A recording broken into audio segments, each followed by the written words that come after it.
सुनिए, देखिए, समझिए सनातन सत्य। जैसी दृष्टि वैसी सृष्टि, दृष्टि विज्ञान। कुदरत, कुदरती रचना एवं कुदरत के कानून से शाश्वत सुख की प्राप्ति। जोधपुर के परम पूज्य महात्मा उपासक प्रोफेसर डॉक्टर सोहन राज तातेड़ के निर्देशन में सनातन सत्य। जैसी दृष्टि वैसी सृष्टि, दृष्टि विज्ञान। जिस संसार में हम जी रहे हैं ये विविधता से भरा हुआ है। कई तरह के लोग, कई तरह के मत, कई तरह के मतांतर। और तुलसीदास जी ने ये यहाँ तक कह दिया, तुलसी संसार में भांत भांत के लोग, सबसे हिलमिल चालिए नदी नाव संजो। यानी दुनिया में जीना है तो हमको हिलमिल के चलना पड़ेगा।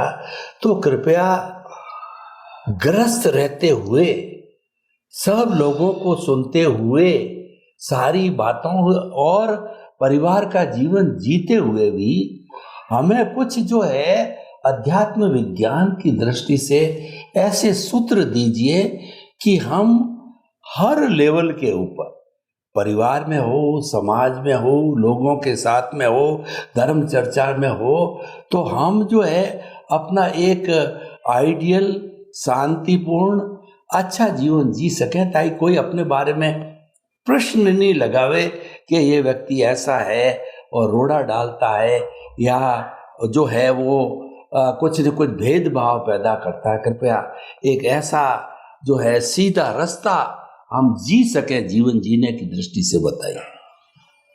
प्रश्न के लिए धन्यवाद और सभी श्रोताओं को मेरा नमस्कार। हमारे पूर्वज महापुरुषों ने, सामाजिक व्यक्तियों ने, हमारे फोरफादर्स, ग्रैंडफादर ने भी जिस प्रकार से 50, 60, 17 साल का जीवन बिताया फैमिली के साथ, परिवार भी बड़ा था, 8, 10 बच्चे बच्ची थे, उनका भी परिवार होता है, उनके भी बच्चे होते हैं, उनके साथ रहना, ये अभी के लाइफस्टाइल से तो कल्पना हो जाती है कि घर में 10 बच्चा बच्ची होना और सबको पढ़ाना, खिलाना, कपड़ा लत्ता और सबकी शादी करवाना और सबके माइंड को एक रखना, 25-30 साल तक, जहाँ तक शादी नहीं करे वहाँ तक, तो ये कोई छोटी बात नहीं है। इस प्रकार की परिस्थिति से हम पहले जी चुके हैं, ये कोई नई बात हमारे लिए नहीं है। आज का माहौल भले अलग है, मगर मैं ये बात कहना चाहता हूं कि वो जब परिस्थितियां थी और जी रहे थे, उस समय की सोच क्या है जो आज आप हमको काम में आए। मैं सोच के आधार से मैंने एग्जाम्पल दिया। इसी प्रकार का आप जीवन जी सकते हैं। वो दुष्कर है अभी, मगर सोच तो रख सकते हैं। तो इसके पीछे सोच क्या थी? चाहे सामाजिक जीवन था, कौटुंबिक जीवन था, पारिवारिक जीवन था, बिजनेस लाइफ थी, धार्मिक लाइफ थी, सभी फील्डों के अंदर परिस्थितियां तो आती है, क्योंकि आप जब व्यक्तियों के साथ काम लोगे तो एडजस्ट तो होना ही पड़ेगा। तो जीवन जो है, जीवन जीने के लिए जो एक सोच होनी चाहिए कि जीवन एक अनुभव है और अनुभव किया जाता है, फिजिकल पाया नहीं जाता। और अनुभव का मतलब है internal maturity. You can not see but you can realise. तो पहले जमाने में जीवन अनुभव के लिए जिया जाता था।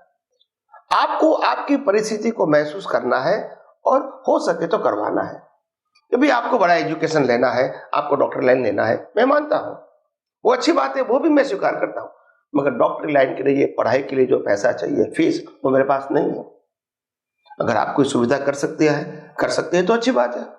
मेरी क्षमता नहीं है अभी, तो आप पैसे की कुछ प्रयास करो, या तो फिर उसके हमारे जो दायरे में जो कर सकते हैं पैसे का, उस प्रकार के कोर्स ले लो, तो ये बता सकते हैं। तो मेरा कहने का मतलब, हर बातों का रास्ता शांति से, स्थिरता से और समय से निकलता है।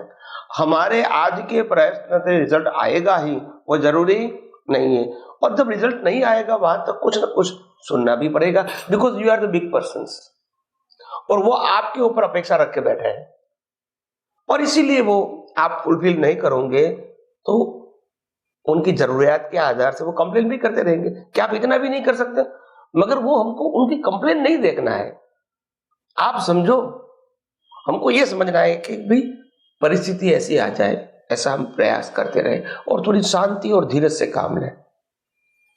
तो ये जो पहले क्षमता थी वो आज के लोगों में नहीं है, बड़े में भी नहीं है, युवाओं में भी नहीं है।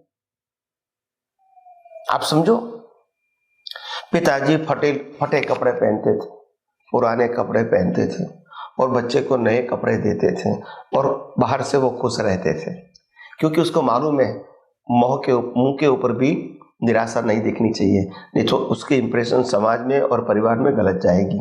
तो दुख में भी सुख का महसूस करना और परिवार को आनंद में रखने का प्रयास करना, यही जीवन जीने का मार्ग है। और इसीलिए बड़े व्यक्तियों को शांत रहना पड़ेगा, स्थिर रहना पड़ेगा और समय तक वेट करना पड़ेगा। हर व्यक्तियों का, हर परिस्थितियों का रिजल्ट ऑन द स्पॉट आएगा या अपनी मर्जी से आएगा या तुरंत ही आएगा, ये शक्य नहीं है। मगर हमारा जो बिहेवियर है और हमारा जो फेस है वो हर समय स्वस्थ है ऐसा ही दिखना चाहिए, और अंदर समय के लिए वेट करो, और जो कुछ परिस्थिति के आधार से अपेक्षा वाले व्यक्तियों के पास से सुनना मिले वो शांति से सुनो, और हो सके तो समाधान देने की कोशिश करो, उनकी आवाज को दबाने की कोशिश मत करो, रिएक्शन होगा। तो बात यह है कि जो जीवन जीने की कला पहले जमाने में, क्योंकि साधन नहीं थे, घर भी इतना अच्छा नहीं था, वाहन भी नहीं था, कपड़े भी इतने नहीं थे, और फर्नीचर्स वगैरह, इंस्ट्रूमेंट वगैरह, इलेक्ट्रॉनिक्स वो भी नहीं थे। उस समय भी लोग जीते थे, आवक का साधन भी बहुत कम था और जीवन परिवार बहुत बड़ा था, तो जीते थे लोग, ऐसा नहीं कि नहीं जीते थे, और शांति से जीते थे।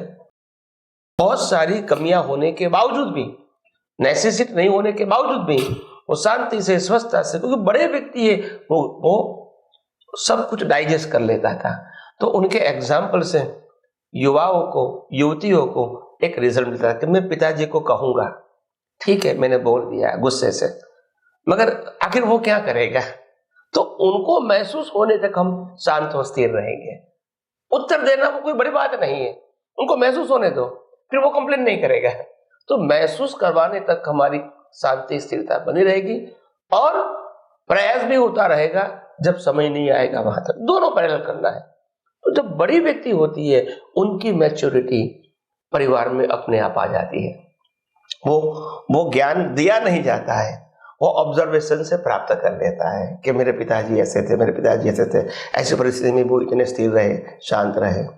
तो ये एक अनुभव करना और अनुभव को शेयर करने की एक प्रक्रिया होती है। मगर आजकल जो बुद्धिमान लोग हैं, पढ़े लिखे लोग हैं, पैसे वाले, साधन वाले लोग हैं, उनको कहते हैं ऐसा क्यों नहीं होता है, ऐसा तो हो सकता है। भाई हर चीज पैसों से या बाह्य शक्तियों से खरीदी नहीं जाती है, आखिर जीवन इज इंपॉर्टेंट, आप समझे। और लाइफ में मेल जुल रहेगा, एक दूसरे का समाधान रहेगा, तभी आनंद आएगा, आप समझे। अगर मेरे को भूख लगी है, आप खाना दोगे जरूरत का, तो मेरा समाधान होगा। मगर आप कहोगे नहीं ये 50 लाए आप खा लो, तो ये क्वांटिटी की बात नहीं है, दिखावे की बात नहीं है, रिक्वायरमेंट इज मोस्ट इंपॉर्टेंट। और इतना फुलफिल कर सकते हैं तो अच्छी बात है, नहीं कर सकते तो कहो देखो हमारे पास अभी ये संसाधन उपलब्ध है, आपकी इच्छा आज नहीं तो कल हम पूरी करेंगे। हमारे पिताजी भी कहते थे, माताजी भी कहती थी, क्योंकि हम परिवार में 10 लोग थे। तो इसीलिए जीवन में ऐसा होता रहेगा, मगर हम आगे जाके ये आध्यात्म विज्ञान के माध्यम से सामाजिक जीवन का भी कैसे हम प्रैक्टिकल लाइफ में उपयोग करके मुक्तता की अनुभूति कर सके और जीवन में शांति, समाधान और स्थिरता बनी रहे, यही प्रयास हम करते रहेंगे। स्वामी जी आपका बहुत बहुत धन्यवाद। अच्छा जीवन जीने के लिए आपने सूत्र दिए, सहनशीलता, धैर्य, ये व्यक्ति अगर धारण कर ले तो हर व्यक्ति हर परिस्थिति में एडजस्ट हो सकता है। आपके प्रति बहुत बहुत धन्यवाद करते गीता। जय सच्चिदानंद। जय सच्चिदानंद। दर्शकों, भाई और बहनों, ये समापन सत्र है। तो समापन सत्र के अंदर मैं स्वामी जी के प्रति कृतज्ञता अंतर तय दिल से तो करना ही चाहता हूँ, लेकिन साथ साथ में ये बताना चाहता हूँ जो कुछ मैं इनको समझा हूँ।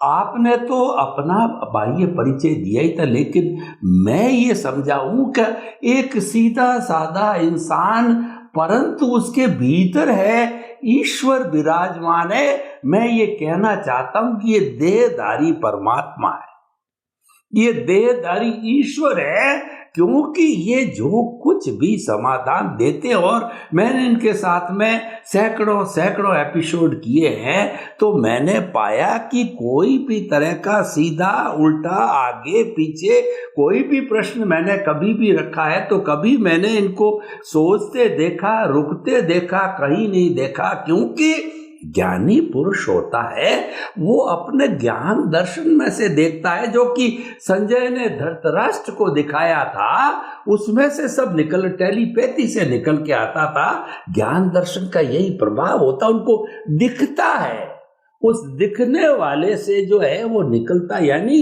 इनके ज्ञान दर्शन की बहुत शुद्धि है, और इनका ज्ञान दर्शन इतना हाई लेवल का, इतना शुद्ध है, तो उसके आधार पर मैं तो बहुत मंद बुद्धि वाला व्यक्ति हूँ, अज्ञानी हूँ, कुछ जानता नहीं हूँ, लेकिन आपके पास में रह करके जो मैं जाना हूँ, मुझे लग रहा है कि इनको केवल दर्शन बहुत जल्दी होने वाला है, केवल ज्ञान की प्राप्ति इनको बहुत जल्दी होने वाली है। और समझ श्रोताओं के प्रति देखिए, दवा की बजाय दुआ का बहुत बड़ा काम होता है, और दुआएं काम करती है। तो हम भी इन सब के प्रति कृतज्ञता ज्ञापित करें कि इनकी प्रज्ञा इतनी शीघ्र आगे बढ़े, इनका ज्ञान दर्शन इतना शुद्ध हो कि ये स्वभाव में जावे, 360 डिग्री का हो, केवल ज्ञान, केवल दर्शन आने वाले भावों में जल्दी से जल्दी हो, और आप जो है मुक्ति को प्राप्त करें। और ये लग रहा है ये जाएंगे, क्योंकि आपका जो लेवल है, जो आचार्य का और भगवान का लेवल, उसके बीच का, यानी आप भगवान बनने की प्रक्रिया में लगे हुए हैं। मैं स्वयं ईश्वर हूँ ये कहने के अधिकारी हैं, क्योंकि ये मानते हैं भीतर मैं शुद्ध आत्मा हूँ, बोलते हैं। इसका अर्थ क्या हो? मैं स्वयं ईश्वर हूँ, अभिमान से नहीं, अनुभव के आधार पे। और जब आप अपना अनुभव सनातन सत्य की कसौटी पर कसते जाएंगे, तो आप कहने के अधिकारी हो जाएंगे, सोचने के अधिकारी हो जाएंगे, अनुभव के अधिकारी हो जाएंगे कि मैं स्वयं ईश्वर हूं। और सबसे बड़ी बात मैंने इनके अंदर देखी है, इन्होंने जो है मैं करता हूं, यानी कर्ता भाव की जड़ को तो हमेशा हमेशा के लिए समाप्त कर दिया। जब जड़ ही समाप्त हो गई, जब बीज को ही जला दिया गया, अहंकार का बीज इनका जल चुका है, तो अहंकार का बीज जल गया, तो आप स्वयं समझ सकते हो वह व्यक्ति मुक्ति जाने में कितना टाइम लगाएगा। जब कारण ही समाप्त हो गया तो कार्य कहां से होगा? तो इनके जो है, जो मुक्ति में जाने का धीरे धीरे कारण ही समाप्त हो रहा, तो कार्य तो सिद्धि तो हाजिर है। तो कुल मिला करके ऐसे सीधे साधे सिंपल दिखने वाले, लेकिन काम बड़े गजब का करने वाले काम है। इनको कोई भी मूल्य की तराजू पर नहीं तोला जा सकता। इनका कार्य है, इनका जो सोच है, इनका जो सिद्धांत है, वो अमूल्य है। और मैं इनके साथ इतने लंबे समय से काम करने के बाद में ये डंके की चोट कह सकता हूं, हर लेवल का व्यक्ति, चाहे अनपढ़ है, कम पढ़ा लिखा है, ज्यादा पढ़ा लिखा है, गृहस्थ है, सन्यासी है, मैं तो यहां तक कहता हूं पहुंचा हुआ भी सन्यासी है, अगर वो मन वचन काया से मुक्त, ऐसा मैं शुद्ध आत्मा हूं, और मन वचन काया कुदरती रचना, इसको माने, जाने, विश्वास करे, तो उसमें गहरा बैठ जाए, तो निश्चित ही मुक्ति हो सकती है। मैं भी जो कुछ भी मैंने सीखा और जो मैंने अपना लेवल बनाया ज्ञान दर्शन के आधार पर, मैं भी कह सकता हूं, तो ये तो क्यों नहीं कह सकते हैं। तो कुल मिला करके ऐसे स्वामी जी को प्राप्त करके ये पूरा विश्व, क्योंकि आपका मिशन विश्वव्यापी है, और आपने हजारों हजारों जो है यूट्यूब पे आपके मिलते हैं, पुस्तकें मिलती है, और छोटे मोटे ब्लॉगर वगैरह इधर उधर सब पे मिलता है। यानी पूरा आज मोबाइल खोलोगे, टीवी खोलोगे तो इनका ज्ञान फैला हुआ है। सिर्फ नाम डालने की, अध्यात्म विज्ञान डालने की है, सारा का सारा आपको प्राप्त हो जाएगा, क्योंकि आज तो साइंस और टेक्नोलॉजी का है। तो लेकिन उसका मनन करना, और सबसे बड़ी बात है उसको अनुभव में लाना। अनुभव की तराजू पे तोलिए, क्योंकि जो अनुभव ज्ञानी पुरुष होते हैं वो हर बात को अनुभव की तराजू पर तोलते हैं। तो मैं उनके प्रति बहुत बहुत शुभकामना मनोभावना करता हूँ कि इनका ज्ञान दर्शन शुद्ध होते होते ये जल्दी 100% 360 डिग्री केवल दर्शन केवल ज्ञान को प्राप्त करे, क्यों इससे बड़ा तो अहोभाव क्या हो सकता है। तो ऐसे स्वामी जी के प्रति बहुत कृतज्ञता साधुवाद। और मेरे को इन 50 एपिसोड के अंदर आपको किसी तरह का कोई ऊंचा नीचा भाव आया हो, मेरे कहने में, करने में, प्रस्तुति में, बोलने में कोई गलत बोला हो, कोई अवज्ञा की हो, कोई अवहेलना की हो, आपके इंगित आकार को नहीं माना हो, तो मैं आपके प्रति तहे दिल से क्षमा याचना करता हूँ। मुझे अज्ञानी को आप क्षमा करें। जय ही सच्चिदानंद। जय सच्चिदानंद। सबसे बड़ी बात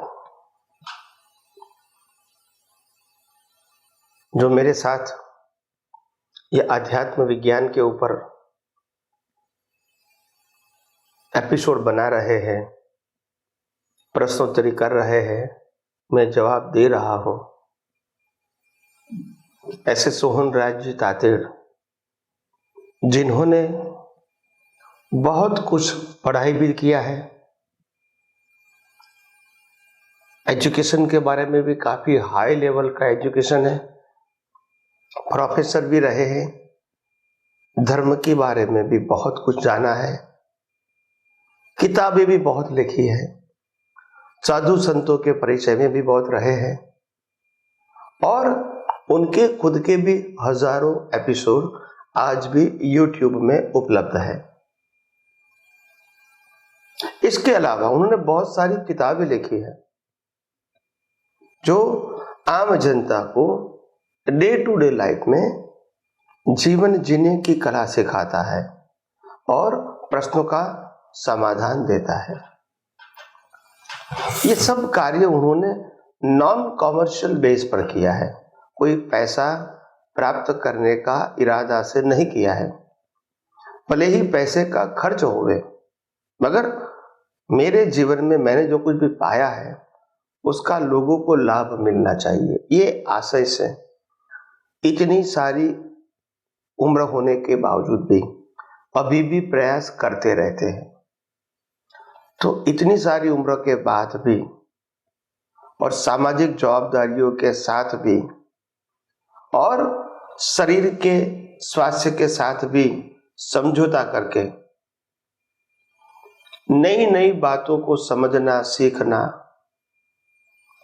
प्रश्न करना और ज्यादा समझने की कोशिश करना, उपयोग करने का प्रयास करना, अनुभव करने का प्रयास करना, दूसरे को बांटने का प्रयास करना, और सबसे बड़ी बात यह है, ये सब कुछ करते हुए भी अहंकार को बीच में नहीं लाना, ये बहुत बड़ी बात है। आध्यात्म विज्ञान हम सबको यही सिखाता है, क्योंकि हम जो आध्यात्म विज्ञान के माध्यम से जो बात करते हैं वो कुदरत के कानून के ऊपर आधारित है, वो कुदरत के तत्व के ऊपर आधारित है और कुदरत की बनाई अवस्थाओं के ऊपर आधारित है। ये कोई हमारा सर्जन नहीं है, मगर कुदरत ने हमको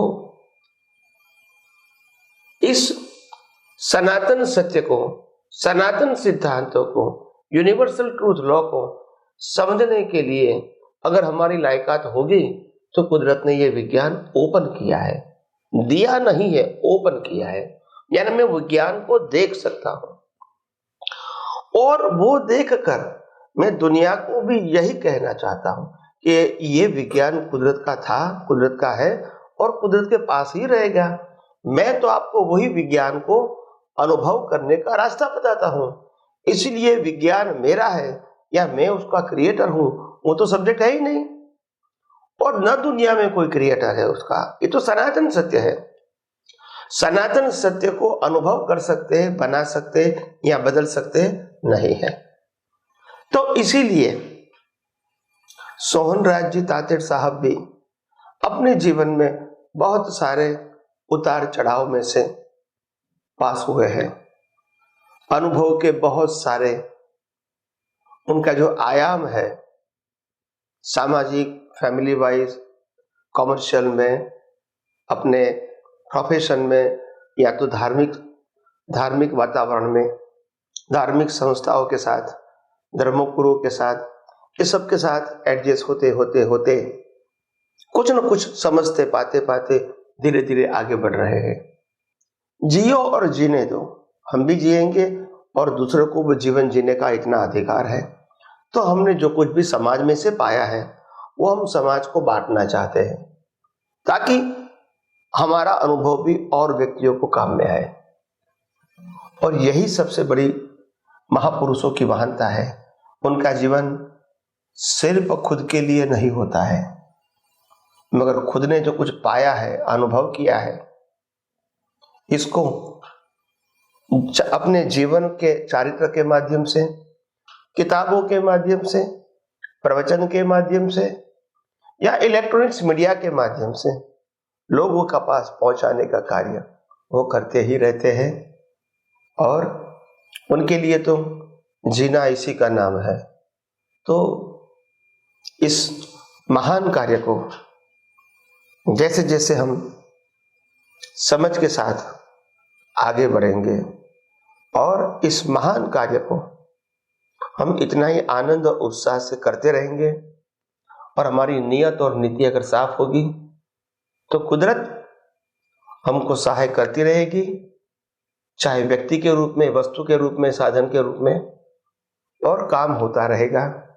और हमको जो कुछ पाया है वो देने का संतोष भी होगा कि जीवन में हमने कुछ जिया औरों के लिए। और हम खुद भी जब देने की भावना करते हैं तो कुदरत भी हमको और कुछ ज्ञान दर्शन रूप में हम ज्यादा अनुभव कर सके, ऐसा हमको संयोग देता है, दृष्टि देता है। तो इसीलिए हम कहते हैं कि इस दुनिया के अंदर हम आए हैं तो जीवन तो जीना ही है, मगर जीते जीते मरने से पहले ऐसा कुछ कर जाए, हमारे जाने के बाद भी हजारों लाखों लोगों हमारे जीवन को एक एग्जाम्पल के रूप में देख के इनका अनुसरण करने की कोशिश करें, इनको समझने की कोशिश करें, और हमारे पास जो कुछ भी शब्द के माध्यम से, ऑडियो, वीडियो, बुक्स जो भी है, इसका अध्ययन हमारे जाने के बाद भी लोग इसका उपयोग करते रहे, और यही हमारी भावना होती है। तो इसीलिए मैं ये नहीं कहूंगा कि संयोग क्या है, साधन क्या है, क्षमता क्या है, बस जो हमारी भावना है और प्रयास है वो करते रहो। हो सकता है आज हमको सफलता के रूप में दिखे या न भी दिखे। तो जिस प्रकार से कृष्ण भगवान ने गीता में कहा है, कर्मण्यवाधिकारस्ते मां फलेषु कदाचन, हे जीव तू संजोगों के अधीन अपनी फर्ज समझ के कार्य किए जा, सफलता निष्फलता के बारे में मत सो। अगर आपकी बात में सच्चाई होगी तो आज नहीं तो कल लाखों लोग भी आपकी बातों को स्वीकारेंगे, फॉलो करेंगे और अपना जीवन धन्य बनाएंगे। मैं एक उदाहरण देना चाहता हूं। भगवान श्री राम और भगवान श्री कृष्ण बहुत बड़े ज्ञानी थे, सतयुग के ज्ञानी। इतना सारा बड़ा ज्ञानी होने के बावजूद उनके पास स्टेटस भी था, कुदरत ने दिया हुआ। इतने समर्थ होते हुए भी लोग इसको पहचान नहीं पाए,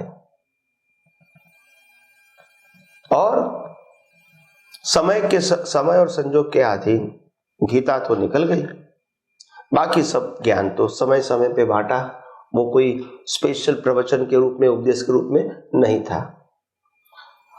मगर उसके जीवन में जो जो संजोग आए, उसमें जो जो कुछ कहा उन्होंने परिस्थितियों को समाधान के लिए, उसी में उसका ज्ञान समा गया। और आज उनके जाने के बाद भी, हजारों साल के बाद, हम उसके जीवन की कहानी सुनते हैं, हम उनके बताया हुआ मार्ग या ज्ञान सुनते हैं, समझने की कोशिश करते हैं हजारों साल के बाद भी।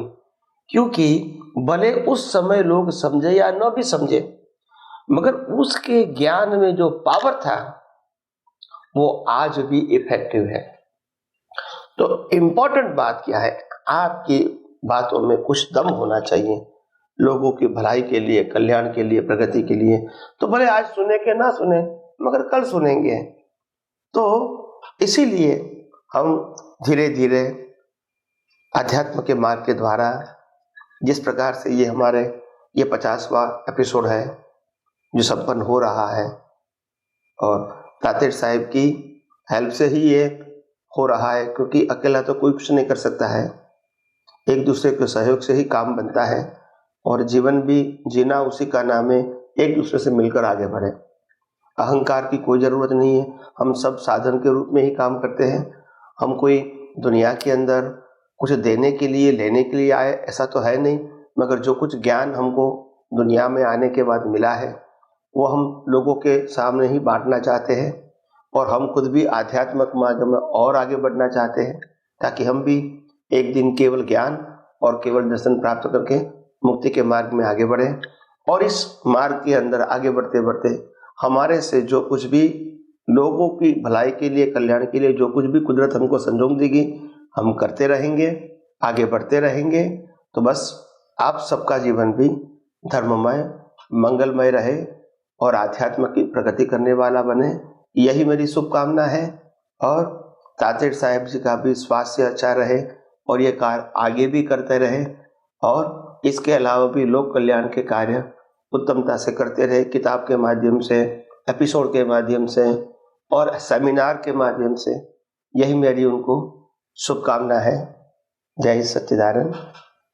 स्वामी जी, आपने मुझे आशीर्वाद दिया और मुझे ये कन्नू दादा से जो ज्ञान मिला है, ये मैंने 7 साल संपन्न होने जा रहे हैं, और आपसे जो अनुभव ज्ञान सनातन सत्य मिला उसका भी उपयोग कर रहा हूँ। और आपने मुझे कृपा करके स्पिरिचुअल साइंटिस्ट भी बनाया है, तो मेरा शेष जीवन जितना कुदरत देगी, मैं आपको ये विश्वास दिलाना चाहता हूँ कि मेरा बचा हुआ शेष जीवन है, मैं सनातन सत्य, कुदरत इतना कुदरत के कानून के लिए समर्पित करता हूँ। जो भी मेरे पास में साधन है, कुदरत मुझे जैसे जैसे साधन संयोग उपलब्ध कराएगी, पुस्तक के माध्यम से, टीवी के माध्यम से, और जो भी मेरी क्षमता है, मैं लगातार करता रहूँगा और आपका आशीर्वाद प्राप्त करूँगा। और सबसे मुझे तो आप एक ही आशीर्वाद दीजिए कि जो कुछ भी मैं कार्य करूं, उसमें मेरा निमित्त भाव हमेशा बना रहे। कभी भी एक क्षण भी इस काम के अंदर कोई अहंकार या मैं करने वाला हूं, ये भावना नहीं आए, तो ही इस काम के अंदर आगे अच्छी जागृति बन सकती है। तो मैं बस केवल आपसे यही आशीर्वाद मांगता हूँ कि मेरे अंदर जो है किसी का अहम भाव इस कार्य के लिए पैदा नहीं हो, निमित्त भाव पैदा हो, और मैं जन जन के अंदर बांटता आया हूँ, बांटता रहूँ, 23 साल से लगातार बांटता रहूँ। तो आप मुझे आशीर्वाद प्रदान करते रहे। और स्वामी जी, आपके प्रति बहुत बहुत धन्यवाद, कृतज्ञता। आप मुझे ऐसे आशीर्वाद प्रदान करें और कुदरत मुझे संजोग दे कि सनातन सत्य को है मैं लोगों को बांटता रहूं। और आपके प्रति बहुत मंगल भावना। जय सच्चिदानंद। या सर्व मंगल हो, सर्व कल्याण हो, जगत कल्याण हो। ओम शांति। जय सच्चिदानंद।